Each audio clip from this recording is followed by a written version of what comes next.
الحمد لله نحمده ونستعينه ونستغفره ونؤمن به ونتوكل عليه ونعوذ بالله من شرور أنفسنا ومن سيئات أعمالنا من يهده الله فلا مضل له ومن يضلل فلا هادي له ونشهد أن لا إله إلا الله وحده لا شريك له ونشهد أن سيدنا ومولانا محمدا عبده ورسوله أرسله الله إلى كافة الناس بشيرا ونذيرا وداعيا إليه بإذنه وسراجا منيرا صلى الله تعالى عليه وعلى آله وأصحابه وبارك وسلم تسليما كثيرا كثيرا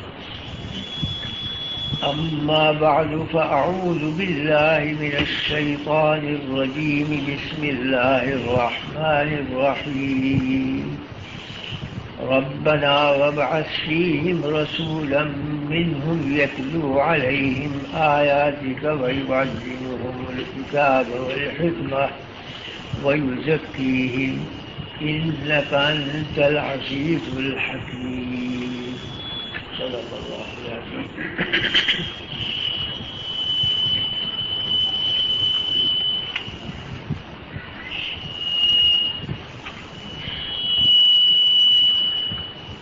بزرگان محترم،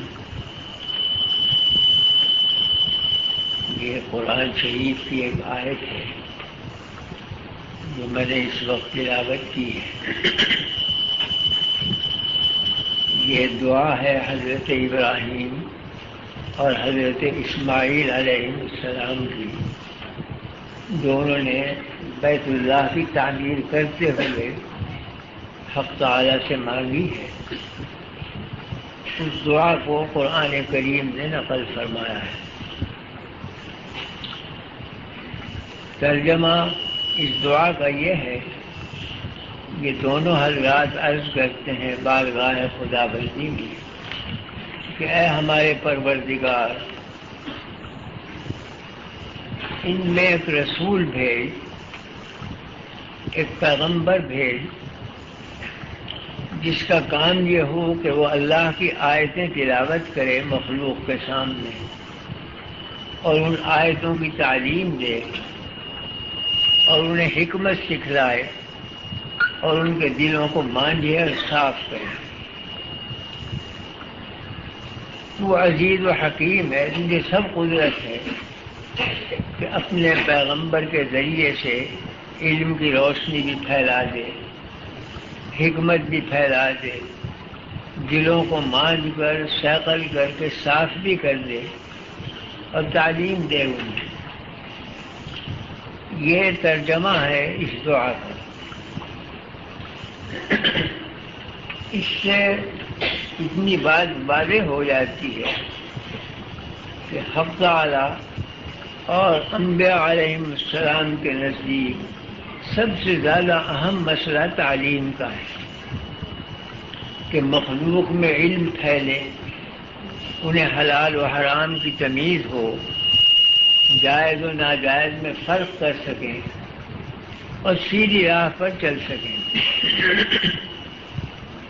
تو سب سے زیادہ اہتمام حق تعالی شانہ کو بندوں کی تعلیم کا ہے اور انہیں علم پہنچانے کا ہے. اس لیے کہ علمی پر مدار ہے، دین کا کام ہو یا دنیا کا ہو، جہالت سے کوئی کام نہیں چل سکتا. دین کا علم ہوگا تو دین کے کام چلیں گے، جہالت سے نہیں چلیں گے. دنیا کا کوئی کام کریں گے تو اس کا علم ہوگا، بغیر علم کے دنیا کا کام نہیں چلے گا. تو دین ہو یا دنیا، سب سے پہلی چیز حق تعالیٰ کے نزدیک علم ہے. اسی لیے انبیاء علیہ السلام کو بھیجا اور تقریباً 1,24,000 پیغمبر دنیا میں آئے کم و بیش. ان کا کام تعلیم ہی تھا کہ مخلوق کو آگاہ کریں کہ تم دنیا میں کس لیے آئے ہو، تمہیں کیا کرنا ہے، کون تمہارا مالک ہے، کون تمہارا خالق ہے، کیا اس کے حقوق ہیں جو تمہیں ادا کرنے ہیں۔ یہی چیزیں انبیاء علیہم السلام نے بتلائیں۔ تو سارے انبیاء معلم بن کر آئے دنیا میں، اور ایسا سمجھیے کہ یہ ساری دنیا ایک عظیم مدرسہ ہے جو اللہ نے قائم کیا، جس کی چھت آسمان ہے اور فرش زمین ہے، اور ہم اور آپ اس میں طلباء ہیں، ہم طالب علم ہیں۔ طالب علم کے لیے ضرورت مکان کی پڑتی ہے، تو اللہ نے زمین کا فرش بچھا دیا کہ اس پر ہم رہیں، زندگی بسر کریں۔ آسمان کی چھت تان دی تاکہ اس کے زیر سایہ ہم آرام سے زندگی بسر کریں اور اپنے مقصد کو پورا کریں۔ طالب علم کو ضرورت پڑتی ہے روشنی کی، مطالعہ کرنے کے لیے، غور و فکر کرنے کے لیے، تو اللہ نے چاند، سورج اور ستاروں کے ہنڈے روشن کر دیے تاکہ یہ دنیا روشن رہے اور اس روشنی میں ہم کام کاج کر سکیں۔ طالب علم کو ضرورت پڑتی ہے وظیفے کی، سارے مدارس وظیفے جاری کرتے ہیں، مطبخ قائم کرتے ہیں، کھانے دیتے ہیں۔ حق تعالیٰ نے اس زمین کو ایک بہت بڑا دسترخوان بھی بنا دیا اور گودام بنا دیا تمام غذاؤں کا۔ اسی زمین میں سے غلے نکل رہے ہیں، اسی میں سے دالیں، اسی میں سے حبوب، اسی میں سے پھل پھول فروٹ، سب اسی سے پیدا ہو رہے ہیں۔ تو زمین کو فرش بھی بنایا اور زمین کو گودام بھی بنا دیا جس میں ساری غذائیں جمع ہیں ہماری۔ تو آسمان سے روشنی پھیلائی، زمین کو فرش بنایا، اس کے اندر غذائیں رکھی، اور ہمیں اور آپ کو حکم دیا کہ تم غذائیں استعمال کرو اور تعلیم حاصل کرو اور مقصد زندگی پہچانو۔ ہم ایک دن امتحان لیں گے کہ تم نے آیا تعلیم حاصل کی یا نہیں کی، اس پر عمل کیا یا نہیں کیا۔ تو اجمالی حساب تو ہم قبر ہی میں لے لیں گے اور پوچھ لیں گے کہ تم نے کس طرح زندگی بسر کی، اور تفصیلی حساب ہم قیامت کے دن لیں گے۔ اس میں ایک ایک جزی کو پوچھا جائے گا کہ یہ کیوں کیا اور یہ کیوں نہیں کیا۔ تو وہاں تفصیلی حساب ہوگا اور قبر میں اجمالی حساب ہوگا، جانچ کر لی جائے گی کہ کس درجے کا ہے یہ انسان۔ تو امتحان بھی مقرر کیا، معلم بھی مقرر کیے، تعلیم کا نصاب اور کورس بھی متعین کر دیا۔ اسے پڑھو اور پڑھنے کے بعد دیکھو کہ تمہاری زندگی کیسے گزرتی۔ تو بہرحال مسئلہ تعلیم کا اہم ہے، اور حق تعالیٰ سے زیادہ کسی کو اہتمام نہیں ہے اس مسئلہ تعلیم کا۔ غور کیا جائے تو انسان کی فطرت میں تعلیم کی طلب پڑی ہوئی ہے، یعنی وہ مارے باندھے سے نہیں بلکہ فطرت کے تقاضا سے چلتا ہے علم حاصل کرنے کی طرف۔ انسان کے ذرے ذرے میں اللہ نے علم کی صلاحیت اور استعداد رکھی، آنکھیں دی کہ وہ دیکھ کر علم حاصل کرے، کان دیے کہ وہ سن کر علم حاصل کرے، قلوب دیے کہ وہ سوچ کر سمجھ کر تفکر سے علم میں اضافہ کرے۔ تو سر سے لے کر پیر تک استعدادیں اور صلاحیتیں بھر دی انسان کے اندر تاکہ ان کی تشکیل ہو علم کے ذریعے سے۔ ورنہ یہ ظاہر ہے کہ انسان کوڑا پیدا ہوتا ہے دنیا میں، ماں کے پیٹ سے کوئی علم یا ہنر لے کر نہیں آتا۔ بس ایک ہی کمال ہے انسان کا کہ اس میں صلاحیت رکھ دی اللہ نے۔ پتھر میں وہ صلاحیت نہیں، درختوں میں وہ استعداد نہیں، زمین و آسمان میں وہ صلاحیت نہیں، انسان میں صلاحیت ہے کہ علم لے، اسے جذب کرے اور اس کے مطابق چلے۔ جیسا کہ قرآن کریم میں ارشاد فرمایا گیا کہ اِنَّا عَرَضْنَا الْأَمَانَةَ عَلَى السَّمَاوَاتِ وَالْأَرْضِ وَالْجِبَالِ فأبين أن يحملنها وأشفقن منها وحملها الإنسان. ہم نے اپنی امانت پیش کی زمینوں پر آسمانوں پر کہ اسے قبول کر دو، پہاڑوں پر دریاؤں پر کہ اسے قبول کرو. سب نے کانوں پہ ہاتھ رکھا کہ ہم میں قوت نہیں ہے اس سے قبول کر لیں. یہ حضرت انسان گرے کے کچے یہ کھڑے ہوئے تھے، انہوں نے کہا حضرت میں قبول کرتا ہوں، قبول کر لی امانت. تو فرمایا حق تعالیٰ نے کہ انہ کان ظلوما جہولا، تھا نا بڑا ظالم اور بڑا جاہل جو اس نے ہماری امانت قبول کی. یہاں بیچارے انسان کے دل میں ایک سوال پیدا ہوا کہ کام تو اتنا بڑا کیا میں نے کہ نہ زمین کر سکی، نہ آسمان کر سکے، نہ دریا نہ پہاڑ، اور خطاب یہ ملا کہ بڑا جاہل اور بڑا ظالم تھا. یہ کوئی کلمہ تعریف کا کہہ دیتے تو مجھے تسلی تو ہوتی کہ ایک بڑا کام کیا تھا، تو میری تعریف کر دی. بڑا کام کیا اور خطاب یہ ملا کہ بڑا ظالم اور بڑا جاہل، یہ تو میری بڑی توہین ہو گئی. اور وہ اس کا مطلب یہ کہ بڑی ناقدری ہو گئی، اتنا بڑا کام کیا اور ناقدری کی گئی. یہ ایک سوال پیدا ہوتا ہے آدمی کے دل میں. لیکن حقیقت یہ ہے کہ اس سے بڑھ کر انسان کی کوئی تعریف نہیں ہے جو حق تعالیٰ نے ظالم اور جاہل کہہ کر کی. اور یہ بھی نہیں فرمایا کہ انہ کان ظالما جاہلا، یہ ظالم اور جاہل تھا. ظلوم اور جہول، بہت بڑا ظالم اور بہت بڑا جاہل، یہ فرمایا. تو حقیقت میں یہ سب سے بڑی تعریف ہے انسان. اس لیے کہ جاہل ہم اس لاؤڈ اسپیکر کو نہیں کہہ سکتے، اس لیے کہ جاہل وہ ہے جس میں علم آنے کی صلاحیت ہو. اس کو ہم جاہل نہیں کہیں گے، اس میں عالم بننے کی کوئی صلاحیت نہیں. ہم آسمان کو جاہل نہیں کہہ سکتے اس لیے کہ اس میں عالم بننے کی استعداد نہیں. زمین کو جاہل نہیں کہیں گے اس لیے کہ اس میں عالم بننے کی صلاحیت نہیں. تو جاہل وہ ہوتا ہے جس میں عالم بننے کی صلاحیت ہو، وہ جاہل نہیں ہوتا کہ جو عالم بن ہی نہ سکے. اسی طرح سے ظالم اسے کہیں گے جس میں عادل بننے کی صلاحیت ہو، جو عادل نہ بن سکے اسے ظالم بھی نہیں کہیں گے. یہ لاؤڈ اسپیکر ظالم نہیں ہے اس لیے کہ یہ عادل ہو نہیں سکتا. آسمان کو ظالم نہیں کہیں گے اس لیے کہ وہ عادل نہیں بن سکتا. تو ظالم وہی ہے کہ جس کے اندر عدل آنے کی صلاحیت ہو، اور جاہل وہ ہے جس میں علم آنے کی صلاحیت موجود ہو.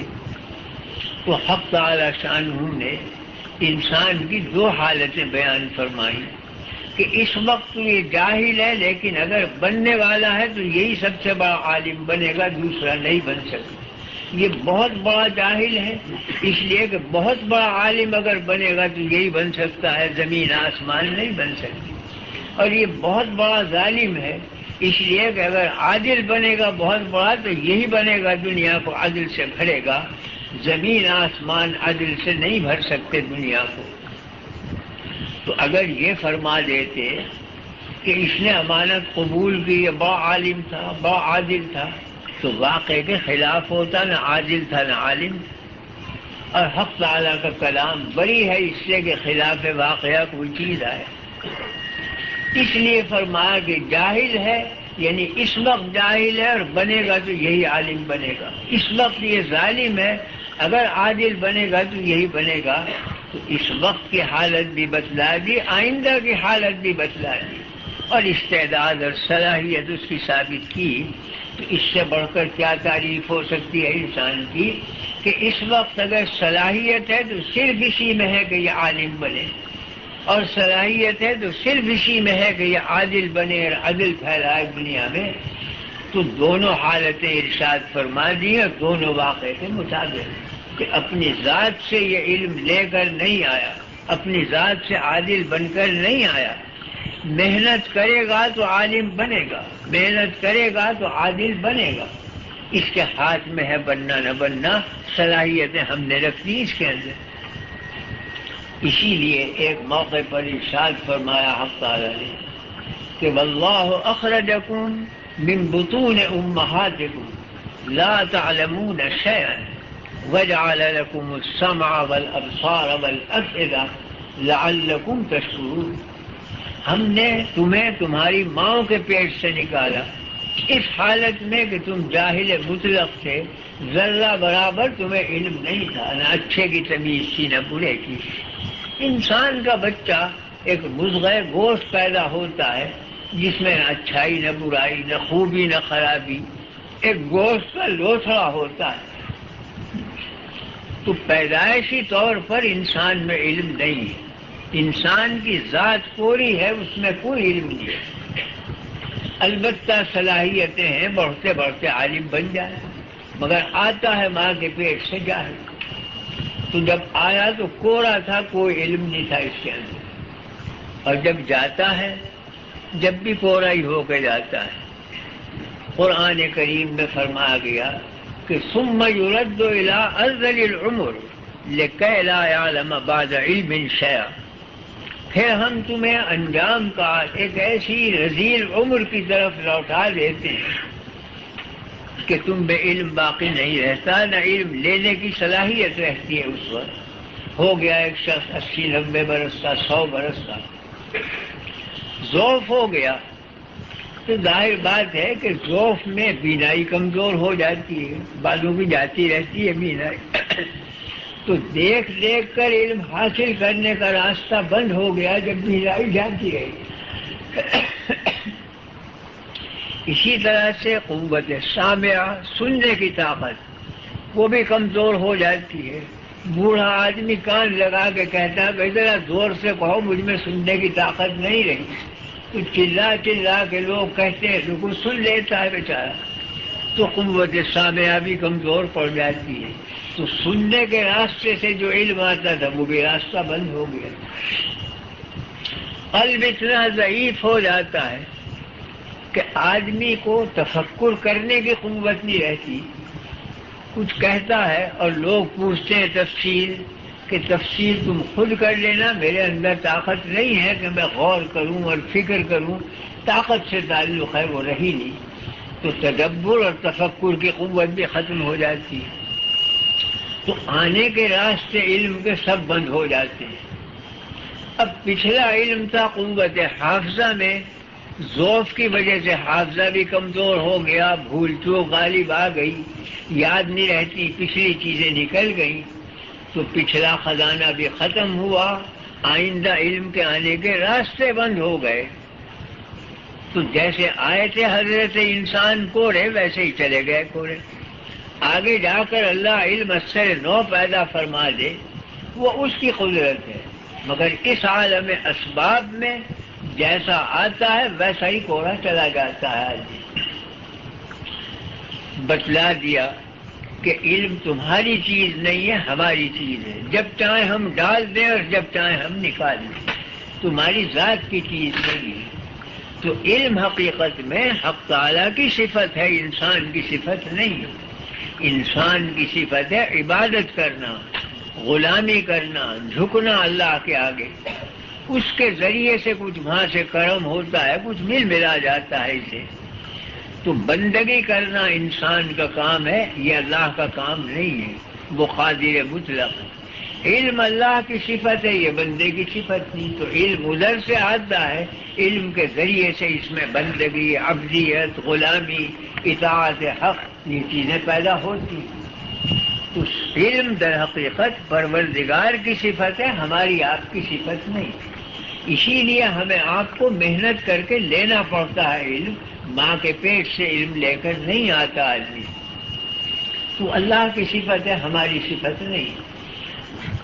ورنہ نہ ان مدرسوں کے قائم کرنے کی ضرورت تھی، نہ مکتبوں کی ضرورت تھی، نہ اسکولوں کالجوں کی ضرورت تھی. خود انسان عملاً اعلان کرتا ہے کہ میرے اندر کچھ نہیں، میں اس مدرسے میں جا کر کچھ علم حاصل کروں گا. اگر ماں کے پیٹ سے علم لے کر آتا تو نہ مدرسے میں جانے کی ضرورت تھی، نہ کسی کالج میں، نہ اسکول میں. یہ خود اعلان ہے اس کا کہ میں کوڑا ہوں، حاصل کروں گا. تو علم حاصل کرنے سے آتا ہے. اور کہاں سے حاصل کرے گا آدمی علم؟ درختوں سے تو علم حاصل کرنے سے رہا، درخت تو اس سے بھی کمتر ہے. پتھروں سے علم حاصل نہیں کرے گا وہ تو اس سے بھی بدتر ہے. علم کا خزانہ صرف اللہ کی ذات ہے. ادھر رجوع کرے گا تو علم آئے گا، نہیں رجوع کرے گا تو جاہل رہ جائے گا. تو علم محنت سے آتا ہے، خود بخود نہیں آ جاتا. یہ مدرسے اسی لیے قائم ہوتے ہیں کہ علم حاصل کرو.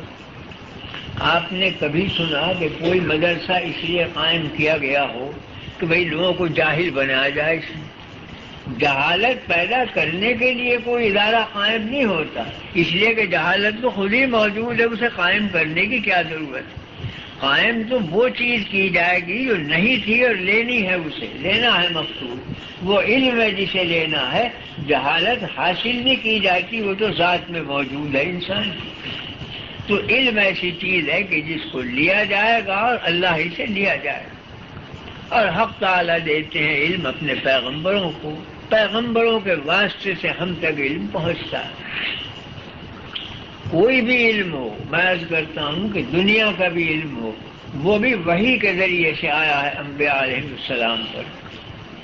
ایک زمانے میں سوچتا تھا کہ یہ صنعت و حرفت کا علم یہ تو ہمارے تجرباتی علوم ہے، ہم حاصل کر لیتے ہیں، اس میں انبیاء کی ضرورت نہیں. لیکن ملل و نحل شہرستانی کی، اس میں انہوں نے یہ دعویٰ کیا ہے کہ جتنی صنعتیں ہیں ان کا علم بھی اللہ نے وحی کے ذریعے سے بھیجا ہے انبیاء پہ. آدم علیہ السلام کو 1000 صنعتوں کا علم سکھلایا حق تعالیٰ نے، جس سے ان کی اولاد میں صنعت اور حرفت اور پیشے یہ چلے. تو اوپر سے یہ ہے علم، دین کا علم بھی ہے، دنیا کا علم. بہرحال علم تو علم، جب علم اللہ کی شان ہے تو ہر علم وہیں سے آئے گا، انسان کی ذات سے نہیں پیدا ہوگا. تو علم لینے کے لیے توجہ اللہ ہی کی طرف کرنی پڑے گی کہ وہی ہے علم کا خزانہ. تو حق تعالی علم کا خزانہ بھی ہے اور علم پہنچانے کا اہتمام بھی ہے انہیں اپنے بندوں کو کہ کوئی جاہل نہ رہے، وہ علم والا بنے. اب اسی کو دیکھ لیجئے کہ ہمارے اور آپ کے باپ آدم علیہ السلام، ان کو پیدا کرنے کے بعد نہ تو ان کی روٹی ٹکڑے کا بندوبست کیا حق تعالیٰ نے، نہ ان کے رہنے سہنے کا بندوبست کیا، نہ ان کی شادی بیاہ کا بندوبست کیا. بندوبست کیا تو یہ کہ وَعَلَّمَ آدَمَ الْأَسْمَاءَ كُلَّهَا، سب سے پہلے تعلیم دی آدم علیہ السلام کو اور چیزوں کے نام سکھلائے. اور ملائکہ علیہ السلام کے سامنے ظاہر کیا کہ علم والا آدم ہی ہے، تم میں وہ علم نہیں ہے جو ہم نے آدم کو عطا کیا ہے. تو سب سے پہلے تعلیم دی.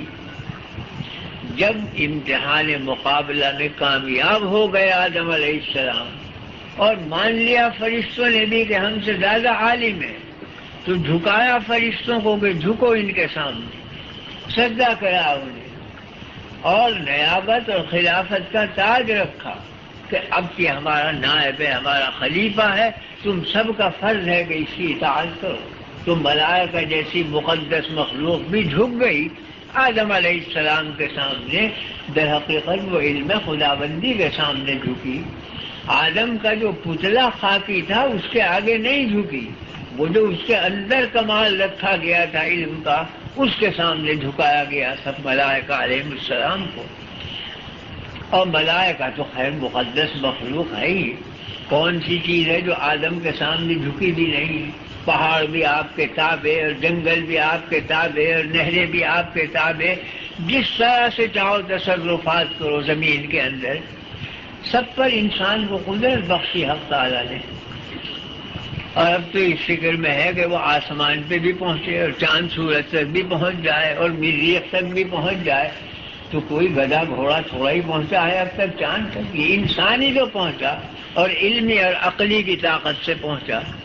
تو بہرحال انسان کو حق تعالیٰ نے صلاحیتیں دی، علم حاصل کرنے کی، علم قبول کرنے کی قوت عطا فرمائی.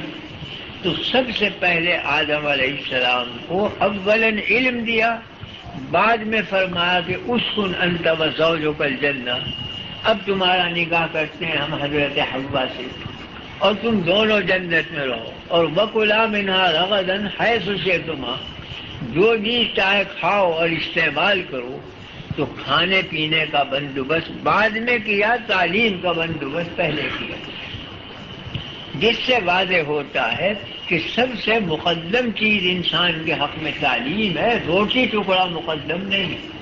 روٹی ٹکڑا تو ملے گا، اور میں کہتا ہوں روٹی ٹکڑا تو ایسا ہے جس میں علم کی ضرورت نہیں۔ کیا جاہلوں کو روٹی نہیں ملتی اور جانوروں کو نہیں ملتی جو کسی اسکول کے پڑھے ہوئے نہیں ہیں؟ سب کو ملتی ہے۔ تو روٹی رزق ایسی چیز نہیں ہے کہ اس کو آدمی علم کا درجہ دے، وہ تو آئے گی خود بخود۔ وما من دابۃ فی الارض الا علی اللہ رزقها، کوئی زمین پر چلنے والی مخلوق ایسی نہیں ہے کہ اللہ نے ذمہ نہ لے لیا ہو اس کو رزق پہنچانے کا۔ اب یہ سمندر میں اربوں خربوں مچھلیاں ہیں، وہ کون سے اسکول میں جا کے فارغ ہوتی ہیں اور ملازمت کرتی ہیں، مگر رزق پہنچ رہا ہے۔ زمین کی تہوں میں جو کیڑے اور مکوڑے ہیں ان کو ماں رزق پہنچ رہا ہے۔ جو اور فضا میں جو مچھر اور بھنگے ہیں انہیں رزق پہنچ رہا ہے۔ رزق دینے والا دے رہا ہے رزق۔ تو بہرحال مقدم ترین چیز بتلایا گیا کہ وہ تعلیم اور علم حاصل کرنا ہے۔ اسلام نے خاص اصول رکھا، اس سے بھی اندازہ ہوگا کہ علم کو مقدم فرما ہے۔ سنت طریق یہ ہے کہ جب بچہ پیدا ہو تو پیدا ہوتے ہی بچے کے کان میں، دائیں کان میں اذان دی جاتی ہے، بائیں کان میں تکبیر کہی جاتی ہے۔ یہ تعلیم ہے در حقیقت۔ وہ تعلیم دی جاتی ہے دائیں کان میں کہ اللہ اکبر اللہ اکبر، اللہ ہی سب سے بڑا ہے، کوئی چیز بڑی نہیں، ہر بڑائی اسی کے لیے سزاوار ہے۔ تو پہلی چیز تو یہ بتلائی جاتی ہے کہ اللہ عظمت والا ہے، بڑائی والا ہے، اس کے سامنے کوئی بڑا نہیں۔ پھر کہا جاتا ہے اشہد ان لا الہ الا اللہ، عبادت کے لائق وہی ایک ذات ہے، معبود بھی یکتا ایک ہی ہے، کوئی عبادت کے لائق نہیں، نہ سورج نہ چاند نہ زمین نہ آسمان نہ اینٹ نہ پتھر نہ صورت نہ مورت، کوئی چیز عبادت کے لائق نہیں، صرف ایک اللہ کی ذات عبادت کے لائق ہے۔ تو پہلے عظمت خداوندی بٹھلائی بچے کے دل میں، اس کے بعد توحید بٹھلائی کہ یکتا ایک ہی ذات ہے۔ اس کے بعد کہا گیا کہ اشہد ان محمد رسول اللہ، میں گواہی دیتا ہوں کہ حضرت محمد صلی اللہ علیہ وسلم اللہ کے سچے رسول۔ اب وہ عقیدے آ گئے، عقیدوں میں بنیادی عقیدے دو ہی ہیں، توحید کا اور ایک رسالت۔ توحید جب مان لی تو اللہ کی ذات اور صفات اور افعال اور کمالات سب کی یکتائی آ گئی، اور حضور کو جب پیغمبر مان لیا تو ہر گناہ سے پاک، ہر معصیت سے بری، ہر خیر کا سرچشمہ، ہر علم کا خزانہ ثابت کر دیا نبی کریم صلی اللہ علیہ وسلم۔ تو توحید اور رسالت کا عقیدہ آ گیا۔ اس کے بعد اب عمل کا درجہ ہے، تو عمل میں اعلیٰ ترین عمل ہے نماز، جس سے بندگی ظاہر ہوتی ہے آدمی کی۔ تو فرمایا گیا کہ حی علی الصلاۃ حی علی الصلاۃ، دوڑو نماز کی طرف، آؤ نماز کی طرف۔ تو عقیدے کے بعد عمل کا درجہ ہے، وہ بچے کے کان میں بٹھلایا گیا۔ جب نماز بھی ہو گئی، عبادت بھی مکمل ہو گئی، اب عام دنیا کی صلاح اور فلاح ہے، تو فرما حی علی الفلاح حی علی فلاح، اور خیر کی طرف آؤ، ہر چیز میں بھلائی ڈھونڈو۔ اور ختم کر دیا پھر اللہ کی عظمت پر اور اللہ کی توحید پر، اللہ اکبر لا الہ الا اللہ۔ تو گویا بچے کے دائیں کان میں تو دی اذان اور بائیں کان میں کہی تکبیر۔ اور یہ اس لیے کہ ایک مثل مشہور ہے نا کہ جس چیز کی طرف دھیان نہیں کرتا آدمی تو کہتے ہیں کہ بھئی اس کان سنا اور اس کان اڑا دیا، نکال دیا ذہن سے۔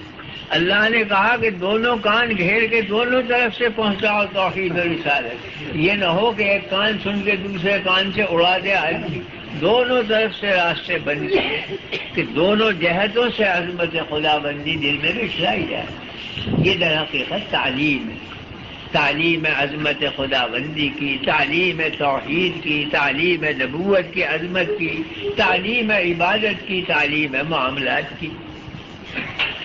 اب آپ یہ کہیں گے زیادہ سے زیادہ کہ بھئی بچے کے کان میں اذان دی تو بچے کو کیا خبر، وہ کیا جانے توحید و رسالت، وہ کیا جانے صلاح و فلاح نماز کو.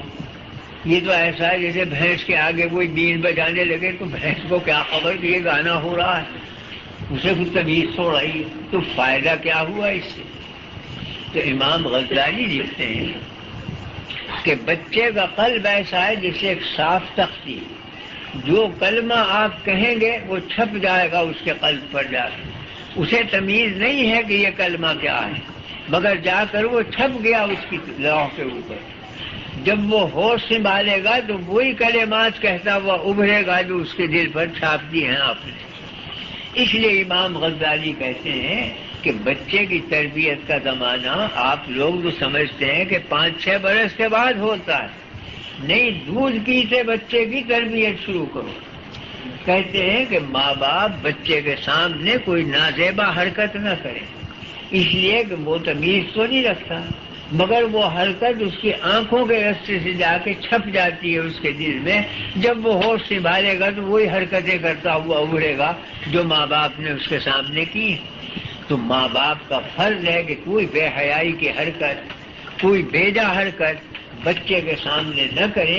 یہ نہ سمجھے کہ یہ ہدہد ہے، اسے کیا تمیز ہے، تمیز نہیں ہے، مگر چیزیں چھپ رہی ہیں. آنکھ کے ذریعے سے حیرتیں چھپتی ہیں، کان کے ذریعے سے آوازیں چھپ جاتی ہیں، وہ اس کے دل پر نقش ہو جاتی ہے. بالکل ایسی مثال ہے جسے آپ ریکارڈنگ مشین لیے بیٹھے ہوئے، جو تقریر ہو رہی ہے وہ اس میں چھپ رہی ہے. اس ریکارڈنگ مشین کو کچھ خبر نہیں کہ کیا ہے، اس کا کام یہ کہ وہ جذب کرتی رہتی. جب آپ دوسرے وقت اسے گھمائیں گے جو کچھ اندر ہے وہ سب اگل دے گی، سب آپ کو سنا دے گی، اور خود اسے کچھ ہوش نہیں کہ یہ تقریر ہے یا قرآن ہے یا حدیث ہے. وہ تو بھر دیا، اور جب نکالیں گے جو گھمائیں گے وہ اگلنا شروع کر دے گی. یہی صورت بچے کی ہے.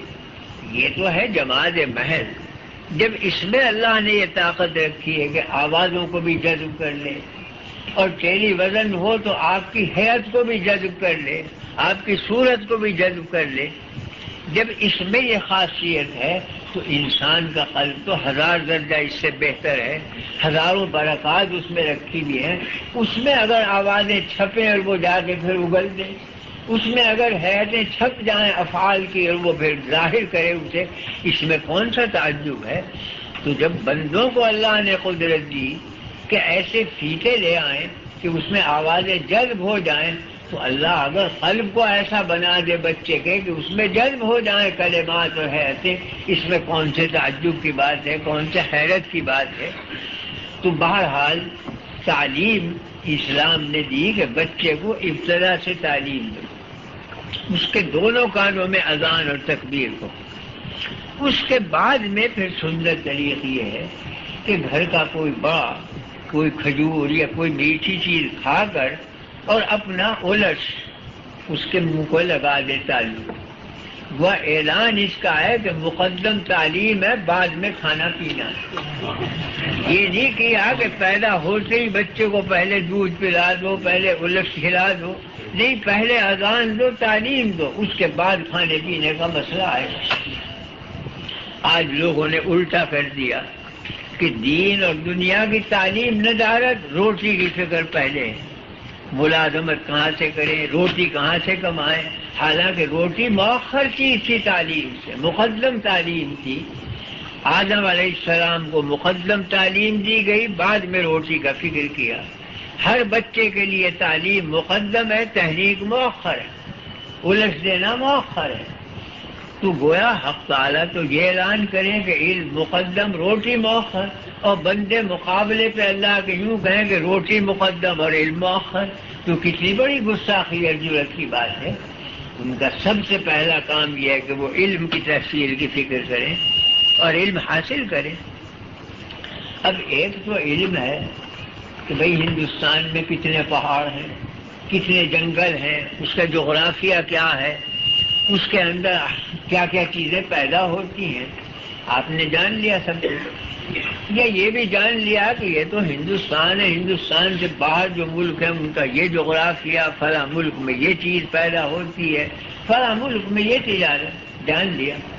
لیکن قیامت کے دن یہ نہیں پوچھا جائے گا کہ ہندوستان میں پہاڑ کتنے تھے، تم فہرست بنا کے لائے نہیں لائے، اور ہندوستان کے اندر کیا کیا پیداوار تھی۔ وہاں یہ پوچھا جائے گا کہ جس کام کے لیے بھیجا تھا وہ بھی کر کے آئے ہو یا نہیں۔ ہم نے بھیجا تھا کہ ہماری طاعت کرو، عبادت کرو، اس کا علم حاصل کرو، وہ تم نے کتنا حاصل کیا۔ اس کے نام پہ کوڑے رہ جائیں گے، اور اس وقت یوں کہیں گے بندے کہ حضور یہ تو مجھے خبر نہیں کہ آپ کی توحید حق تھی، آپ کے رسولوں کی نبوت حق تھی، اس کی تو مجھے خبر۔ سب اس سے لیتی ہے، وہاں اطاعت میں سرگرم رہتی ہے۔ تو سب سے زیادہ مطیع ماں باپ کی لڑکی ہوتی ہے، لڑکوں سے زیادہ ہے۔ لڑکے تو شرارت برات بھی کرتے ہیں، آوارہ گرد ہو گئے، شوق ہو گئے، نہیں مانتے۔ ہزاروں ماں باپ ہیں شکوے لے کے آتے ہیں کہ جی اولاد نافرمان ہے، بات نہیں سنتی، مگر لڑکی کی شکایت کوئی نہیں لاتی، لڑکیاں اطاعت شیار ہوتی ہیں۔ فرمایا کہ لڑکیاں ایسی ہو جائیں کہ خود ماں کے اوپر حکومت کرنے لگیں، یعنی نافرمانی لڑکیوں تک میں آ جائے گی تو لڑکوں میں آنی تو کوئی زیادہ تعجب کی بات نہیں۔ اور ظاہر بات ہے کہ جب اولاد میں نافرمانی آ جائے اور ماں باپ کی بڑائی باقی نہ رہے تو گھریلو زندگی تو تباہ ہو جائے گی۔ تو مطلب یہ ہے کہ گھریلو زندگی اتنی برباد ہو جائے کہ نہ بڑا بڑا رہے نہ چھوٹا چھوٹا رہے۔ جیسے فرمایا گیا حدیث میں کہ دوستوں کی بات مانیں گے اور باپ کی بات کو ٹھکرا دے گی اولاد۔ اس درجے پر لوگ آ جائیں گے کہ باپ کی بے عظمتی ہوگی اور دوست اور احباب کی چلے گی۔ عظمت ماں باپ کی نہیں رہے گی، دوستوں کی رہ جائے گی۔ تو جب یہ وقت آ جائے تو ظاہر ہے کہ گھریلو زندگی برباد ہو جائے گی، گھریلو معاشرت تباہ ہو جائے گی۔ باپ ایک طرف کو جا رہا ہے، اولاد دوسری طرف جا رہی، رات دن ناچاقی، وہ گھر کیا ہوا، وہ تو جہنم بن جائے۔ اور دوسری علامت یہ فرمائی کہ وَأَنْتَرَ الْحُفَاةَ الْعُرَاةَ الرُّعَاشَاءَ يَتَطَاوَلُونَ فِي الْبُنْيَانِ۔ دوسری علامت یہ ہے کہ ننگ پیرے، ننگ سرے، بد اخلاق، جنہیں بولنے کی تمیز نہیں، جن میں اخلاق ندارت، بڑی بڑی بلڈنگوں میں بیٹھ کر شیخیاں بگا لیں گے اور فضلہ جوتیاں چٹکھاتے پھریں گے، کوئی ان کی بات ماننے والا نہیں ہوگا۔ تو کمینہ خصلت لوگ برسر اقتدار آ جائیں گے اور جو بلند اخلاق ہیں وہ پست ہو جائیں گے۔ ظاہر بات ہے کہ جب دنیا میں یہ انقلاب ہو جائے تو دنیا میں امن اور سکون باقی نہیں رہ سکتا، تباہی تباہی بچے گی۔ تو گھریلو زندگی بھی تباہ ہو جائے، اجتماعی زندگی بھی اور شہری زندگی بھی برباد ہو جائے تو سمجھو کہ قیامت کے آثار شروع ہو گئے اور یہ عالم تباہ ہونے والا ہے۔ تو کہا صدق تھا، ٹھیک کہا۔ اس کے بعد وہ شخص اٹھ کے چلا گیا۔ آپ نے حضرت عمر رضی اللہ عنہ سے فرمایا کہ دیکھو وہ شخص کہاں ہے۔ وہ باہر نکلے تو وہ غائب تھا، کہیں پتہ نہیں تھا۔ آپ نے فرمایا کہ جانتے ہو یہ کون تھا؟ عرض کیا اللہ و رسول عالم، اللہ رسول بہتر جانتا ہے۔ فرمایا آپ نے کہ یہ جبریل تھے، اتاکم یعلمکم دینکم، یہ آئے تھے تاکہ تمہارے دین کی تعلیم تمہیں دے سوال کے ذریعے سے۔ اس سے معلوم ہوا کہ دین کا نصاب یہ چار چیزیں ہیں۔ سب سے پہلے ایمانیات یعنی عقائد درست، اس کے بعد اسلامیات یعنی اعمال درست، اس کے بعد میں احسانیات یعنی قلب درست ہو اور روح کا معاملہ صحیح ہو، اور اس کے بعد فتنوں کی مدافعت، فتنوں سے بچاؤ، گھریلو زندگی بھی تباہ نہ ہو، شہری زندگی بھی برباد نہ ہو۔ شہری ہو تو سچے قسم کا ہو، گھر میں ہو تو سچے قسم کا ہو، گھریلو زندگی بھی صحیح، شہری زندگی بھی صحیح۔ تو گویا فتنوں کی مدافعت کرو کہ نہ گھر میں فتنہ داخل ہو نہ شہروں میں فتنہ داخل ہو، تم میں امانت دیانت اس درجے کی ہو کہ یہ سب فتنے ختم ہو۔ یہ دفاع ہے، اس کو آپ جہاد کہتے ہیں۔ اعلاء کلمت اللہ کہہ دیں، تو دین کا نصاب 4 چیزیں نکلی: اعتقاد، عمل، اخلاق اور دفاع اور مدافعت۔ یہ 4 چیزیں نصاب کی نکل آئیں گے۔ سب سے پہلے ایمانیات پر آدمی قابو پائے، عقیدہ درست ہو، اللہ کے بارے میں، رسول کے بارے میں، قیامت کے بارے میں، ملائکہ کے بارے میں عقیدے صحیح ہوں۔ یہ نہیں ہوگا تو پھر اسلام اور ایمان کچھ نہیں۔ عقیدہ درست ہونے کے بعد دوسری چیز ہے عمل، تو صلاۃ اور زکوٰۃ اور صیام یہ چیزیں آ جاتی ہیں، یہ اسلام۔ تو ایمان چھپی ہوئی چیز ہے جو قلب میں رہتی ہے، اسلام کھلی ہوئی چیز ہے جو ہاتھ پیروں پر آ جاتی ہے۔ اسی کو ایک حدیث میں آپ نے فرمایا کہ الایمان سر والاسلام علانیہ، ایمان چھپی ہوئی چیز ہے جو قلب میں رہتی ہے، اسلام کھلی ہوئی چیز ہے، وہ ہے اعمال، تو دنیا دیکھتی ہے کہ یہ عمل کر رہا ہے۔ بالکل ایسی مثال ہے جیسے درخت کی جڑ ہوتی ہے زمین کی تہ میں چھپی ہوئی، آنکھوں سے نظر نہیں آتی، اور درخت کا پھیلاؤ اوپر ہوتا ہے، پتیاں، شاخیں وہ سب سامنے ہوتی ہیں۔ تو وہ جو جڑ ہے وہ بمنزل ایمان کے ہے، اور وہ جو اوپر شاخیں ہیں وہ بمنزل اسلام کے ہیں، اور وہ جو پھل لگے ہیں وہ بمنزل احسان کے ہیں، اور لو اور آندھی اور برف باری سے حفاظت کی جائے وہ دفاع کی قوت، کہ اگر مدافعت نہیں کریں گے، پالے سے نہیں بچائیں گے، درخت جل جائے گا۔ تو یہ 4 چیزیں گویا اسلام کے نصاب میں داخل ہیں: اعتقادات، اعمال، احسان اور مدافعت، مجاہدہ اور جہاد اور ریاضت اور قوت۔ تو میرا مطلب یہ تھا کہ تعلیم میں سب سے زیادہ مقدم یہ چیز ہے کہ آدمی اپنے اسلام اور اپنے ایمان کو پہچان لے، پھر ایمان کے تقاضے سے جو بھی کام کرے گا وہ خیر ہی خیر ہوگا۔ حدیث میں فرمایا گیا ہے کہ عجباً لامر المومن ان اصابتہ نعمت حمد اللہ وشکر وان اصابتہ مصیبت حمد اللہ وصبر۔ مومن کی کوئی کل بری نہیں ہے، جب ایمان موجود ہے تو کوئی کل اس کی بری نہیں۔ اگر مصیبت آئے گی صبر کرے گا اور صبر کے راستے سے اللہ تک جا پہنچے گا، اگر نعمت آئے گی تو شکر کرے گا اور شکر کے راستے سے اللہ تک جا پہنچے گا۔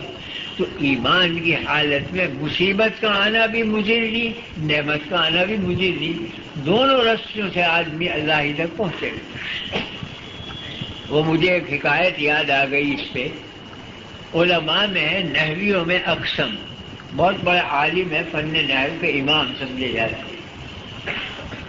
تو وہ جوانی میں انتقال ہوا، انتہائی بدصورت، یعنی بدصورتی کی جتنی علامتیں ساری جمع، رنگ بھی کالا اور دانت بھی زرادر، آنکھیں بھی کرنجی اور آنکھوں میں چیپڑے بھی لگے ہوئے اور ناک سے کچھ پانی بھی بہہ رہا۔ تو جتنی بدصورتی کی علامتیں تھیں وہ ساری جمع تھیں اقسم میں۔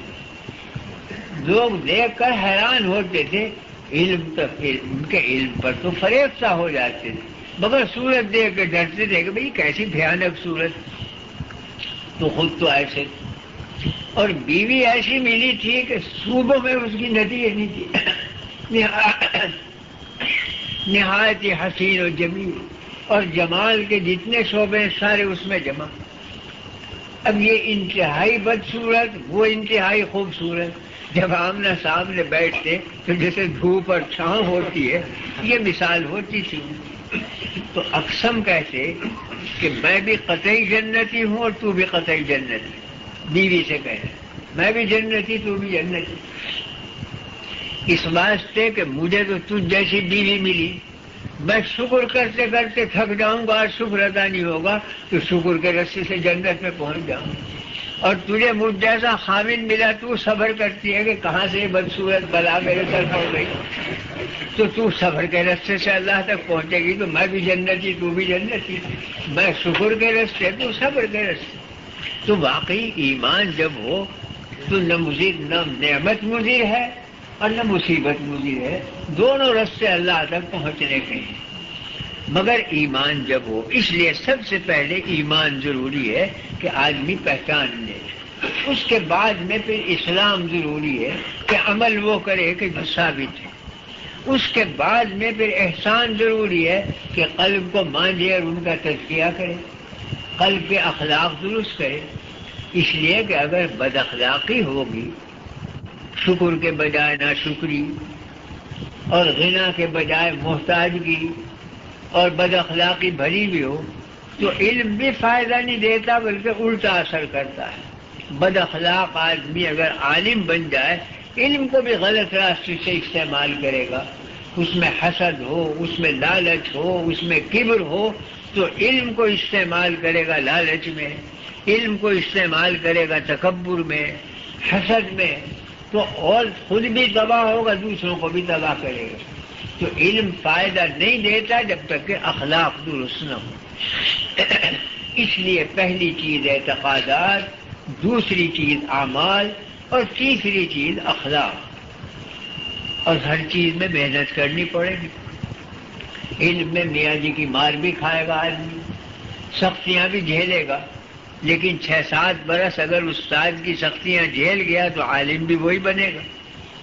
اسی طرح سے اخلاق درست کرنے پڑیں گے تو محنت مجاہدہ کرنا پڑے گا، کہیں ترک لذات ہوگی، کہیں غذائیں ترک کرے گا، کہیں دوستوں اور یار دوستوں کی محفلوں میں بیٹھنا ترک کرے گا، رات دن ذکر اللہ اور اللہ کا نام، تب جا کے اخلاق پر اچھا اثر پڑے گا۔ تو وہاں بھی محنت کرنی پڑے گی، یہاں بھی محنت کرنی پڑے گی۔ تو بہرحال اس محنت کے بعد آدمی قابو پائے گا۔ یہی 3 چیزیں لے کر آئے ہیں انبیاء علیہ السلام۔ اس دعا میں یہی 4 چیزیں بتلائی گئی ہیں۔ ربنا وابعث فیہم رسولا منہم، اے اللہ، حضرت ابراہیم فرماتے ہیں کہ میری اولاد میں ایک رسول مبعوث فرما۔ کام کیا ہوگا رسول کا؟ یتلو علیہم آیاتک، تیری آیتیں پڑھ پڑھ کے سنا دے وہ قوم کو، تیرے قانون کے الفاظ پہنچا دے، ایسا رسول بھیج۔ یعنی اب تک جو رسول آئے وہ اللہ کی طرف سے ہدایتیں لے کر آئے، سب نے ہدایت ہی کی، لیکن کلام خداوندی وہ صرف نبی کریم صلی اللہ علیہ وسلم پر اترا، جس کو تکلم فرمایا حق تعالیٰ نے۔ اس لیے کہ کلام اسی کو کہتے ہیں کہ ما یتکلم بہ، جس کو تکلم کرے، بولنے والا، اسے کلام کہتے ہیں۔ لکھ کر دے دے اسے مجازاً کلام کہیں گے، وہ حقیقتاً کلام نہیں۔ دل میں ڈال دے کسی ذریعے سے، اسے مضمون کہیں گے، کلام نہیں کہیں گے۔ کلام وہ ہے جس کو بولا جائے۔ تو تورات حق تعالیٰ نے لکھ کر تختیاں پیش کر دی موسیٰ علیہ السلام کے سامنے، تو اسے کتاب خداوندی کہیں گے، کلام خداوندی نہیں کہیں گے۔ کلام کہیں گے تو مجازاً کہہ دیں گے، حقیقتاً کلام نہیں، کیونکہ بولے نہیں حق تعالیٰ۔ عیسیٰ علیہ السلام کے قلب مبارک پر وحی فرمائی، مضمون القا فرمایا، اس کو عیسیٰ علیہ السلام نے اپنے پاک کلمات سے دنیا کے سامنے پیش کر دیا، اسے مضمون خداوندی کہیں گے، کلام خداوندی نہیں کہیں گے۔ وہ ایسا ہی ہے جیسے حدیث، کہ حدیث بھی تو وحی ہے مگر کلام حضور کا ہے، قرآن وحی ہے اور کلام اللہ کا ہے کہ اللہ نے تکلم کیا، اور حدیث میں کلام حضور کا ہے، مضمون حق تعالیٰ کا ہے جو قلب مبارک پر اتار دیا۔ تو انجیل بمنزل حدیث کے ہے کہ حق تعالیٰ نے عیسیٰ علیہ السلام کے قلب پر مضمون القا فرمایا، انہوں نے اپنے الفاظ میں، جامع الفاظ میں اس کو ادا فرما دیا۔ تو ایک کو مضمون خداوندی کہیں گے، تورات کو کتاب خداوندی کہیں گے، لیکن قرآن کو کلام خداوندی کہیں گے، اس لیے کہ حق تعالیٰ بولے ہیں، کلام فرمایا۔ حدیث میں ہے کہ جب آیت اترتی تھی تو حق تعالیٰ تلاوت فرماتی، اور اس کی عظمت اور ہیبت سے ملائکہ بے ہوش ہو جاتے تھے۔ سب سے پہلے ہوش آتا تھا جبریل علیہ السلام کو، تو قالوا ماذا قال ربنا، ملائکہ پوچھتے کہ کیا فرمایا ہمارے رب نے، قال الحق وهو العلی الکبیر، اس نے حق اور صدق فرمایا، وہی علی کا بھی ہے، اور پھر جبریل سناتے کہ یہ فرمایا حق تعالیٰ نے. تو ایک ایک آیت کا تکلم فرمایا حق تعالیٰ نے. سنایا حضرت جبریل کو، حضرت جبریل نے سنایا نبی کریم صلی اللہ علیہ وسلم کو، اور حضور نے سنایا امت. تو سب سے پہلا تکلم حق تعالیٰ نے فرمایا. اس لیے قاری حقیقت میں حق تعالیٰ ہیں، قرأت انہوں نے کی. حافظ حقیقت میں حق تعالیٰ ہیں کہ حفاظت انہوں نے فرمائی. تالی اور تلاوت کرنے والے حق تعالیٰ ہیں، انہوں نے تلاوت فرمائی اپنے کلام. یہ آگے ان کا فضل ہے اور کرم ہے کہ اگر آپ قرأت کرنے لگے، فرماتے ہیں کہ ہم نے اپنا لقب آج سے تمہیں دے دیا، تم بھی آج سے قاری. اور تم نے اگر حفظ کر لیا قرآن کو تو حافظ ہونا تو ہماری صفت ہے، مگر آج سے تمہیں بھی ہم نے حافظ کہہ دیا.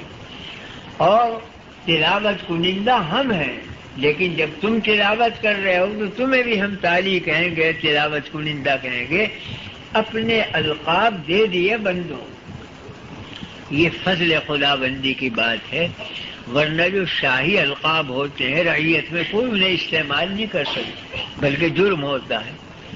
اب وزیر اعظم ہے ہندوستان، آپ لگے دعویٰ کرنے کہ میں ہوں وزیر اعظم، مقدمہ قائم ہو جائے گا کہ تمہارا یہ لقب نہیں ہے تو وزیر اعظم متعین. یا آپ کہیں میں ہوں پریزیڈنٹ ہندوستان کا، تو پریزیڈنٹ ہی مقدمہ قائم کرے گا کہ تم کون ہوتے ہو پریزیڈنٹ ہونے والے، بنایا تو میں گیا ہوں. تو جو شاہی القاب ہوتے ہیں وہ رعایا کو نہیں ملتے. یہ اللہ کا فضل عظیم ہے کہ اپنے القاب بندوں کو دے دیتے ہیں کہ تم جب قرأت کر رہے ہو تو تم بھی قاری، اصل میں تو ہم تھے قاری. تم نے حفظ کیا تو تم بھی حافظ، اصل میں تو حافظ ہم تھے. اور تم نے تلاوت کی تو تم بھی تالی. تلک آیات اللہ نتلوها علیک بالحق. یہ آیتیں ہیں کہ اے پیغمبر ہم تلاوت کر رہے ہیں تمہارے سامنے، تو تلاوت کرنے والا اپنے کو کہا. فَإِذَا قَرَأْنَاهُ فَاتَّبِعْ قُرْآنَهُ. ہم قرأت کریں تو اے پیغمبر آپ سنتے رہیں بیٹھے ہوئے. تو قاری اپنے کو کہا اِنَّا نَحْنُ نَزَّلْنَا الذِّكْرَ وَإِنَّا لَهُ لَحَافِظُونَ. ہم نے ہی یہ قرآن اتارا ہے، ہم ہی اس کی حفاظت کے ذمہ دار ہیں، ہم ہی حافظ ہیں. لیکن جب آپ نے حفظ کیا تو آج سے تم بھی حافظ، تو اپنے القاب عطا فرما دیے. تو عرض کرنا یہ تھا کہ کلام خدا بندی جس کا تکلم کیا ہے، جس سے بولے حق تعالیٰ، وہ صرف قرآن کریم ہے. اس لیے صحیح معنی میں کلام اگر کہا جائے گا تو قرآن کو، اور کتابوں کو کتاب کہیں گے، مضمون الہی کہیں گے، کلام نہیں کہیں گے، کیونکہ تکلم اس کا نہیں ہوا. تو ظاہر بات ہے کہ حق تعالیٰ نے کلام کر کے سنایا اور کتابت بھی کی. سب سے پہلے تو لوح محفوظ میں لکھا گیا قرآن کریم. وہ موٹے موٹے حرف تھے، بعض روایت میں تو قاف کی برابر ایک ایک حرف تھا. جیسے لکھنے والا ہے ویسے ہی اس کے حروف ہوں گے، ویسا ہی اس کا قلم اور ویسی ہی اس کی تختی. تو اللہ جب لکھنے والا ہو تو ویسے ہی حروف بھی بنیں گے. تو موٹے حرفوں میں تو لوح محفوظ میں لکھا گیا، اور حضرت اسرافیل کی پیشانی پہ پورا قرآن لکھا گیا. وہ چھوٹے چھوٹے حرف تھے کہ پوری پیشانی پر آ گیا. تو موٹے حرفوں میں بھی لکھا گیا، چھوٹے حرفوں میں بھی لکھا گیا. اور یہیں سے مسلمانوں نے قرآن کی تختیات مقرر کی کہ بڑے سے بڑی تختی پہ بھی قرآن لکھا ہوا ہے اور چھوٹی سے چھوٹی حوائل پہ بھی لکھا ہوا ہے. حتیٰ کہ تعویذ کی برابر عکسی فوٹو ہے کہ گلے میں ڈال لو، پورا قرآن اس میں لکھا ہوا. بڑودے میں ہم نے دیکھا قرآن شریف تو 3 گز تو ہے لامبے اس کے اوراق، اور 2.5 گز کے ہیں چوڑے، اور وہ میز پہ رکھا ہوا ہے چھت تک، اور حروف اس کے کم سے کم 2-2 انچ چوڑے ہیں. خدا نے کس کاتب نے لکھا ہوگا، کہاں سے قلم بنا ہوگا. تو 15 سپارے ایک ہیں اور 15 سپاروں کی جلدیں ایک ہیں، اور وہ چھت تک رکھا ہوا. 3 گز لامبے اوراق اور 2.5 گز چوڑے اوراق، اور 2-2 انچ کے قریب موٹے موٹے حروف. تو مسلمانوں نے لکھنے میں بھی کمال کر دیا ہے کہ بڑی سے بڑی تختی پہ بھی لکھا. اور چھوٹی سے چھوٹی تختی پہ بھی کہ عکسی بنا دیا کہ گلے میں ڈال لو سارے قرآن. اور اس سے زیادہ بڑی بات تو یہ ہے کہ اس میں بھی مشین صرف کرنی پڑے گی. ہر مسلمان جو حافظ ہے اس نے تو اپنے دل میں لکھ رکھا ہے، اور دل ایک چھوٹی سی چیز ہے، پورا قرآن اس کے اندر محفوظ.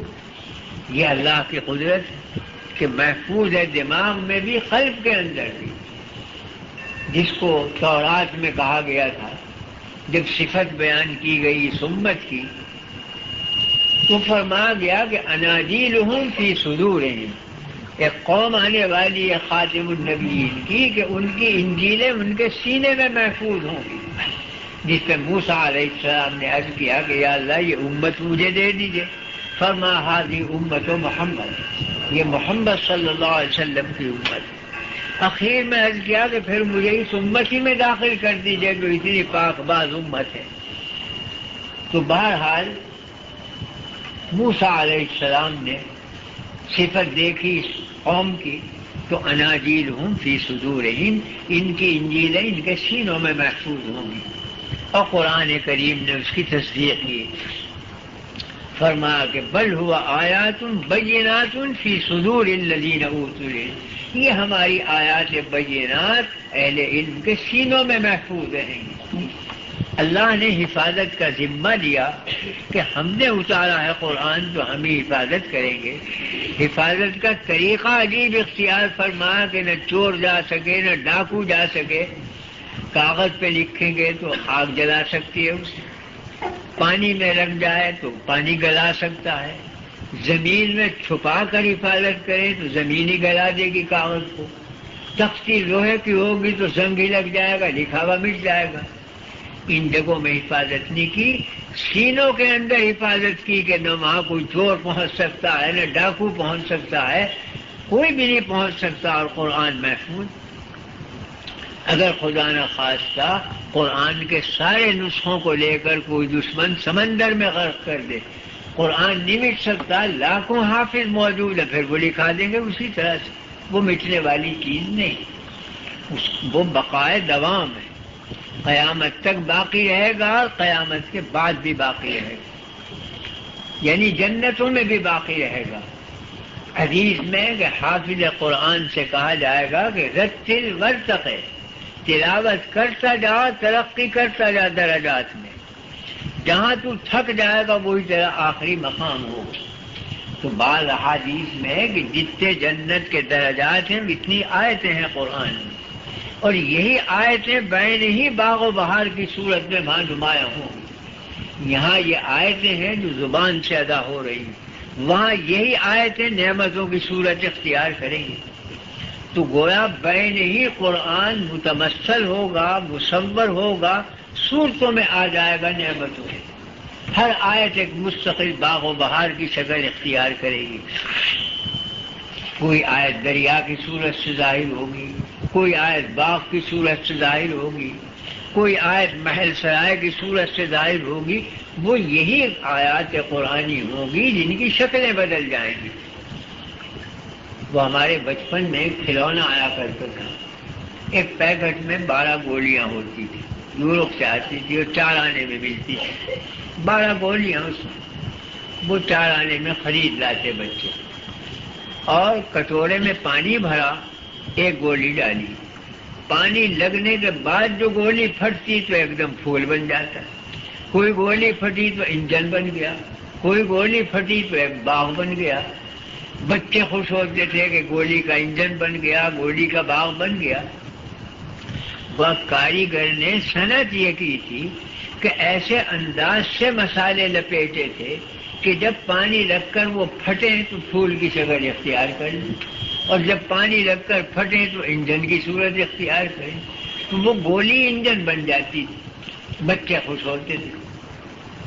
تو میں عرض کرتا ہوں کہ یہ آیتیں یہاں تو آیتیں ہیں، لیکن جب آخرت کا پانی لگے گا انہیں اور یہ پھٹیں گی تو کوئی باغ و بہار بنے گی، کوئی محل سرائے بنے گا، کوئی دریا بنے گا، عجیب عجیب شکلیں اختیار کریں گی.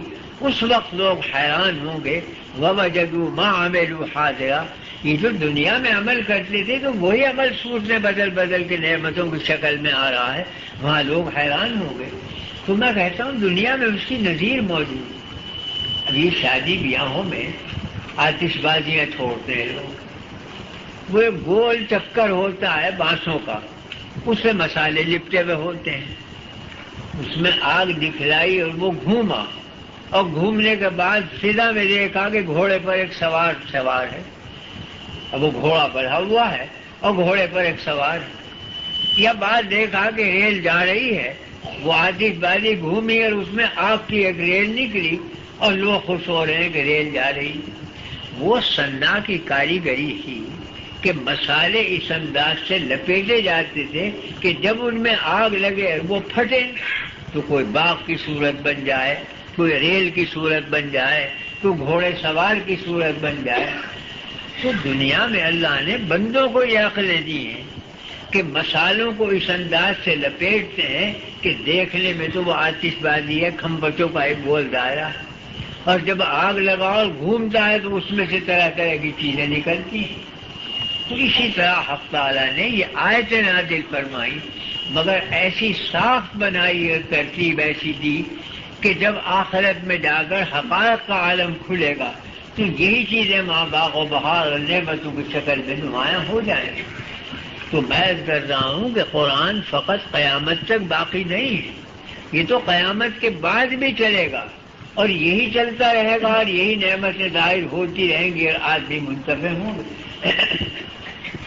تو لوگ تو کہتے ہیں کہ اس قرآن اور ان مدارس کی بقا کا کوئی اعتبار نہیں، لہذا تم کالج اور اسکول قائم کرو، کہاں ان دھندوں میں پڑے ہو کہ دینی مدرسے قائم ہو، یہ باقی رہنے والے نہیں۔ میں کہتا ہوں کہ الٹا چور کوتوال کو ڈانٹے تو اس کا کیا علاج؟ بھئی جس کی بقا کا وعدہ اللہ نے کیا وہ تو آپ کے نزدیک فنا ہو جائے، اور جس کی بقا کا کوئی وعدہ نہیں وہ باقی رہے گا، وہ آپ قیامت کے بوریے سمیٹنے کے لیے آئیں۔ باقی وہی چیز رہے گی جس کی حفاظت اللہ کر رہا ہے، وہ کبھی نہیں مٹ سکتی، اور وہ کبھی باقی نہیں رہ سکتی کہ جس کی حفاظت اللہ نے نہیں کی۔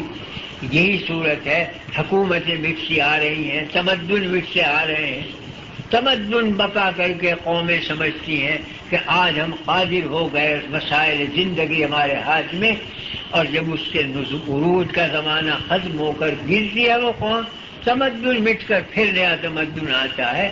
تو رات دن تمدنوں کو دیکھ رہے ہیں کہ بدل رہے ہیں، مٹ رہے ہیں، نئے آ رہے ہیں، پرانے جا رہے ہیں، لیکن یہ کلام خداوندی صدیاں گزر گئی اسی طرح موجود، آدم سے لے کر جو علم خداوندی چلا ہے تو آج تک موجود۔ تو جو موجود رہنے والی چیز ہے اسے تو آپ کہیں کہ مٹنے والی، اور جس کو آنکھیں دیکھ رہی ہیں مٹتا ہوا اسے کہیں یہ باقی رہنے والی ہے۔ یہ تو وہی ہو گیا کہ الٹا چور کوتوال کو ڈانٹ۔ تو باقی رہنے والی چیز یہی ہے، اللہ نے وعدہ کیا ہے کہ انا نحن نزلنا الذکر وانا لہ لحافظون، ہم نے یہ قرآن اتارا ہے، ہم ہی اس کی حفاظت کے ذمہ دار ہیں۔ تو حفاظت کی ذمہ داری قرآن کے لیے، آپ کی حفاظت کی ذمہ داری نہیں دی۔ یہ نہیں کہا کہ وَإِنَّا لَهُمْ لَحَافِظُونَ، ہم مسلمانوں کی بھی حفاظت کے ذمہ دار ہیں، قرآن کی حفاظت کے ذمہ دار ہیں، آپ کی حفاظت کا کوئی وعدہ اللہ نے نہیں کیا۔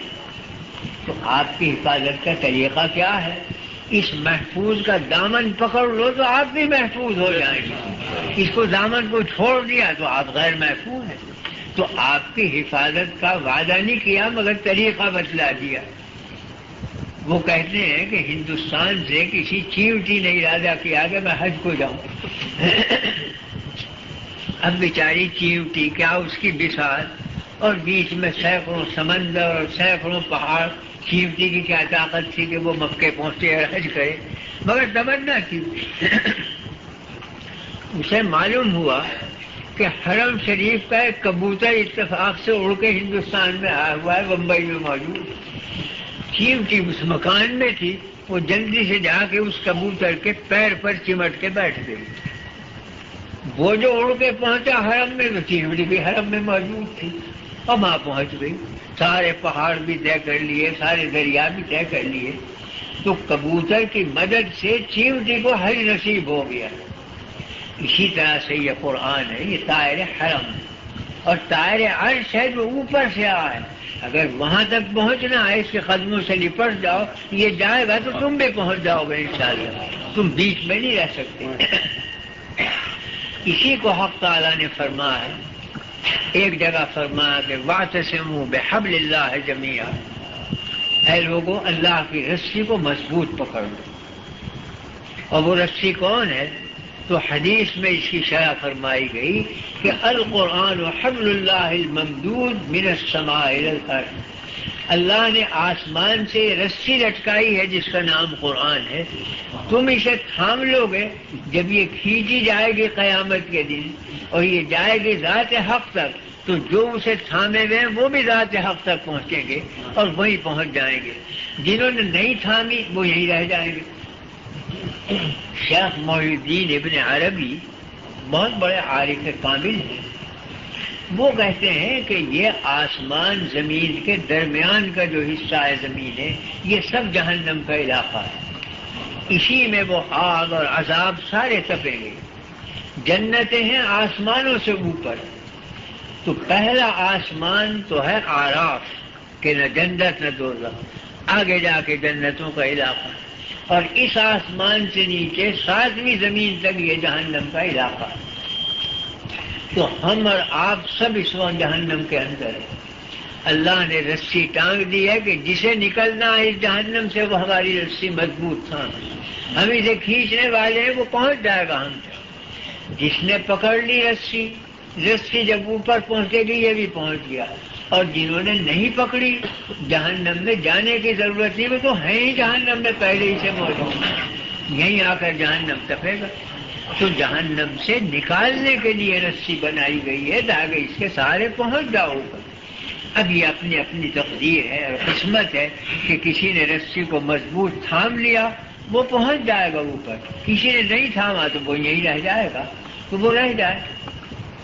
تو جہنم میں کسی کو داخل کرنا نہیں پڑے گا، منکر کو، وہ پہلے ہی سے جہنم ہے، کہیں گے وہ رو اپنی جگہ، بلکہ جائیں گے جنت میں داخل ہونے والے، انہیں کھینچ کر پہنچایا جائے گا کہ اب تم داخل ہو، تم نیچے سے اوپر چلو گے، جب جا کے پہنچو گے اس مقام کریم تک، نیچے رہ کر وہ مقام نہیں آئے گا، وہ تو اونچا مقام ہے، اوپر ہی ملے گا، نچلا مقام سافل وہ جہنم کا مقام۔ تو جسے جہنم سے نکلنا ہے تھام لے رکھی، جسے نہیں نکلنا بھائی نہ تھامے، اپنی اپنی قسمت ہے یہ۔ تو بہرحال اسلام نام عقیدے کا، عمل کا، احسان کا، اخلاق کا اور مدافعت دین کا، اور اس کے لیے نازل ہوا ہے قرآن کریم۔ اس میں سب سے پہلی چیز یہ ہے کہ یتلو علیہم آیاتہ، کہ اے اللہ ایسے رسول کو بھیج میری ذریت میں، ابراہیم علیہ السلام فرماتے ہیں میری اولاد میں ایسے رسول کو بھیج جو تیرے کلام کو پڑھ کر سنائے۔ اس پر وہ کلام کی بات مجھے یاد آئی تھی کہ کلام خدا بندی وہ صرف قرآن کریم ہے جس کی انہوں نے تلاوت کی، اب رسول نے تلاوت کی تو اسے پہنچایا۔ تو سب سے پہلے تلاوت ہے، وہ قانون کے الفاظ پہنچا دیے گئے، اس لیے کہ حقیقتیں الفاظ میں تو چھپی بھی ہوتی، لفظ کو ذرا بدل دو حقیقت بدل جاتی۔ تو اگر لفظ نہ نازل ہوتے، محض معنی ہی معنی ہوتے، لفظ انسانوں کے ہاتھ میں ہوتے تو جس کا جی چاہتا جیسا لفظ رکھ دیتا تو حقیقت کہیں کی کہیں پہنچ جاتی، وہ اصل حقیقت باقی نہ رہتی۔ اللہ نے اپنے آخری دین کے لیے حقیقتیں بھی بھیجی اور ان کے لیے الفاظ بھی بھیجے کہ انہی الفاظ میں بند رہنی چاہیے وہ حقیقتیں، دوسرے الفاظ سے وہ حقیقت ادا نہیں ہو سکتی۔ لفظ ذرا بدل دو معنی بدل جاتے، اور میں کہتا ہوں کہ لفظ بدلنا تو بعد کی چیز ہے، لب و لہجہ اگر بدل جائے تب بھی معنی بدل جاتے ہیں۔ ہماری اردو زبان کا ایک جملہ ہے کیا بات ہے، رات دن ہم آپ بولتے ہیں کیا بات، اس کے کئی معنی آتے ہیں، لب و لہجے سے تعلق ہے ہر معنی۔ اگر میں یوں کہوں آپ سے کوئی کیا بات ہے، آپ سب سمجھیں گے کہ میں سوال کر رہا ہوں کہ بھئی کیا قصہ ہے، کیا معاملہ ہے۔ کیا بات ہے آپ سمجھیں گے سوال کی، آپ جواب دیں گے. اور اگر میں یوں کہوں کیا بات ہے، اب کیا سمجھے؟ اب نہیں سمجھے کہ میں سوال کر رہا ہوں. کیا بات ہے نہیں، بڑا ہی بیان کر رہا ہوں کہ فلاں چیز کی کیا بات ہے، وہ تو بہت اونچی.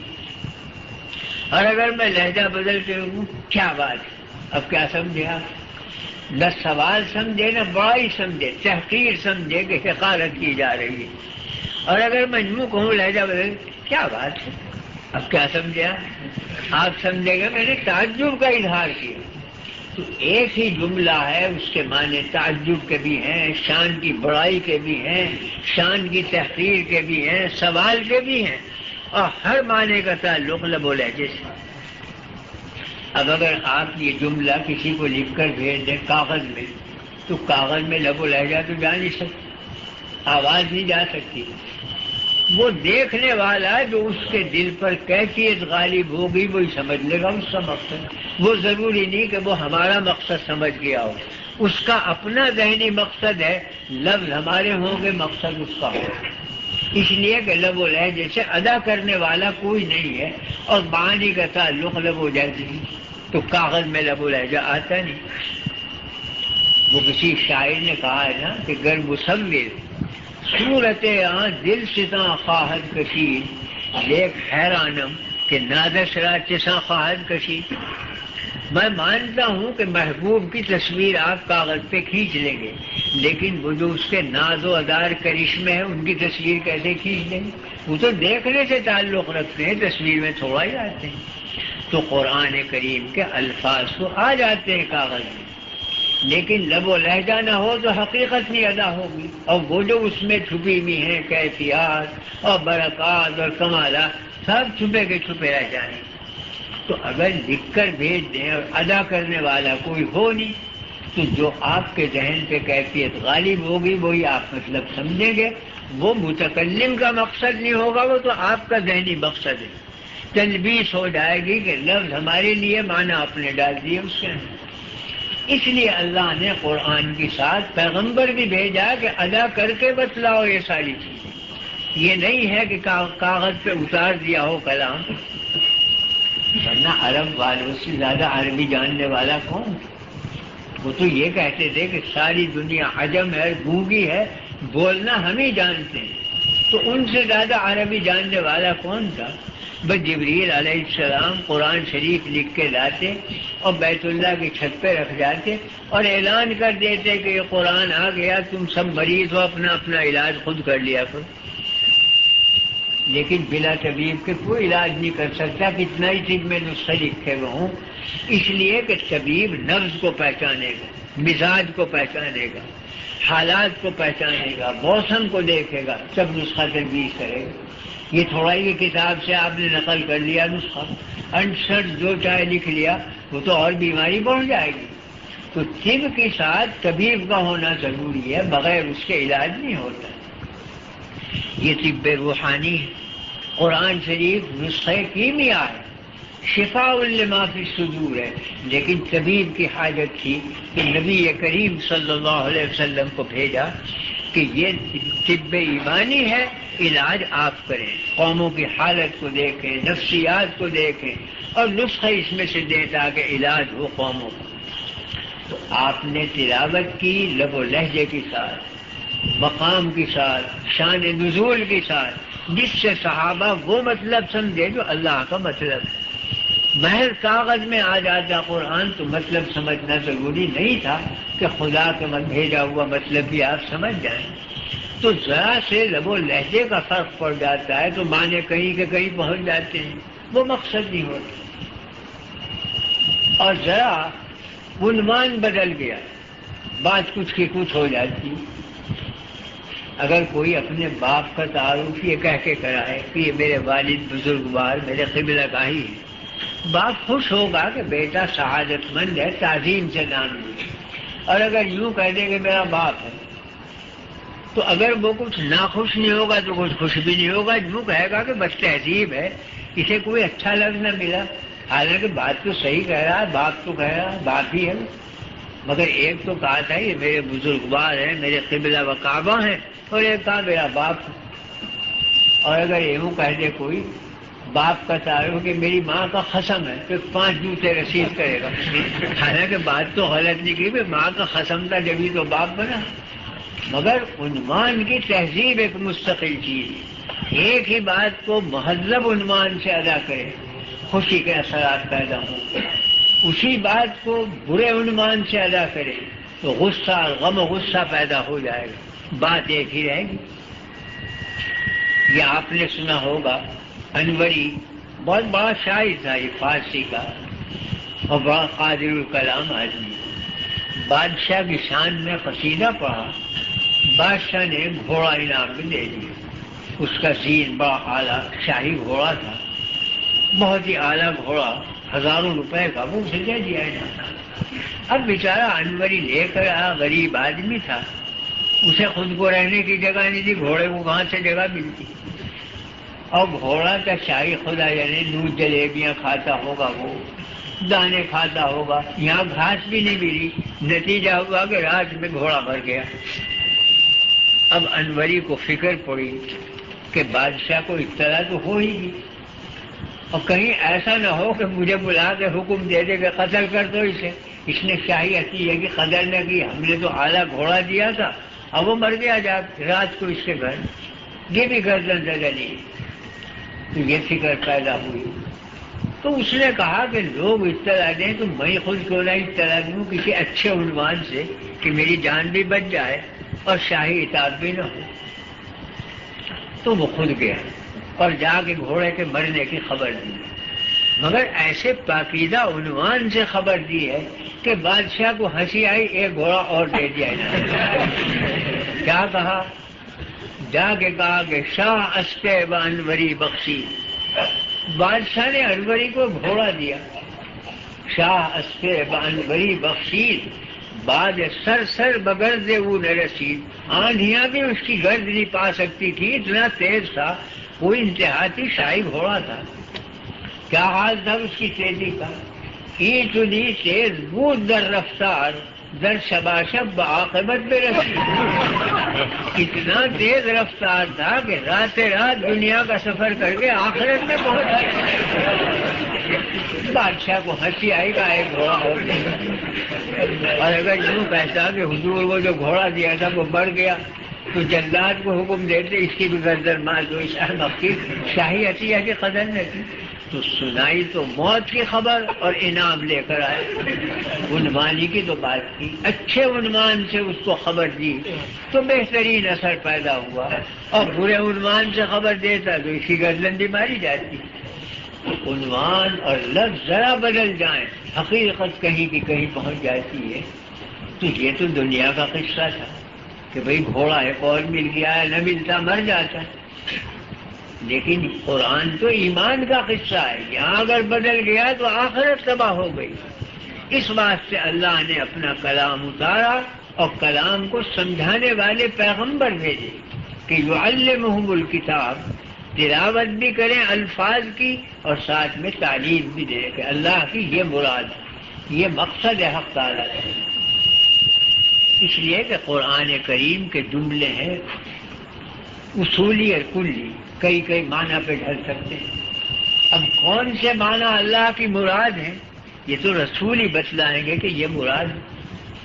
بہت سے الفاظ ہیں جو لغت کے ہیں، قرآن لغت میں ان کا اور مطلب ہے اور اللہ نے دوسرے مطلب کا ارادہ کیا. مثلا صلاۃ کا لفظ، تو صلاۃ کے معنی لغت میں ہے دعا کرنے کی. آپ دعا کر لیا کرے گھر بیٹھ کے، مسجدیں بنوانا اور 5 وقتانہ اتحادتی دعا مانگ لی، صلاۃ ادا ہو گئی. اس لیے کہ لغت میں صلاۃ کے معنی دعا کرنے کے. لیکن اللہ نے لفظ لیا لغت سے اور معنی اپنے ڈالے اس میں کہ خاص افعال کا نام صلاۃ ہے، کہ یوں نیت باندھو، یوں رفع یدین کرو، یوں ہاتھ باندھو، یوں رکوع میں جاؤ، یوں سجدہ کرو. اس مجموعے کو صلاۃ کہتے ہیں. تو لفظ لغت کا ہے، معنی بیان کیا اللہ نے اپنے اس میں. اب اگر اللہ کے معنی بیان کرنے والا کوئی نہ ہو تو صلاۃ کے لفظ سے بس دعا مانگنا سمجھ جائے گا. ایک بھی نماز پڑھنے والا نہیں رہے گا، بس دعائیں مانگ لیا کریں گے گھر میں بیٹھ کے، تو مقصد فوت ہو جائے گا. حج کے لغت میں معنی ہے قصد کرنے، ارادہ کرنے کو حج کہتے ہیں لغت، مگر بیٹھ کے ارادہ کیا آپ نے حاجی ہو گئے، کیا ضرورت ہے کہ 8-9 ہزار روپیہ خرچ کریں اور مکے جائیں؟ لیکن اللہ نے لفظ حج کا لیا لغت سے اور معنی اس میں اپنے ڈالے کہ یہ معنی حج کے کہ یوں طواف کرو، یوں سعی کرو، یوں مینا میں جاؤ، یوں عرفات میں جاؤ، یوں مزدلفہ میں جاؤ، ان سارے افعال کے مجموعے کا نام حج ہے۔ یہ جبھی تو ہمیں معلوم ہوا کہ جب حضور نے بتلایا کہ حج کے معنی لغت کے نہیں ہیں، حج کے معنی مخصوص ہیں جو اللہ نے لیے، اور وہ میں بتلا رہا ہوں تمہیں، اللہ نے میرے قلب پر الہام فرمایا۔ تو رسول کے آنے ہی سے تو ہم حج کے معنی افعال کے سمجھے، رسول کے آنے ہی سے تو ہم صلاۃ کے معنی ان افعال کے سمجھے۔ تو انبیاء علیہ السلام تعلیم دیتے ہیں اور مرادات خداوندی بیان کرتے ہیں۔ اگر انبیاء مراد بیان نہ کرے تو مراد خداوندی نہیں سمجھ سکتا آدمی، جو اس کے ذہن میں ہوگا وہی سمجھ لے۔ اللهم ربنا تقبل منا إنك أنت السميع العليم. اللهم إنا نسألك علما نافعا وعملا صالحا ورزقا واسعا وشفاء من كل داء وارزقنا يا رب حسن الخاتمة. اللهم زدنا ولا تنقصنا وأكرمنا ولا تهنا وآثرنا ولا تؤثر علينا وأرضنا وارض عنا. اللهم وتوفنا مسلمين وألحقنا بالصالحين غير خزايا ولا مفتونين. وصلى الله تعالى على خير خلقه سيدنا ومولانا محمد وعلى آله وصحبه أجمعين برحمتك يا أرحم الراحمين.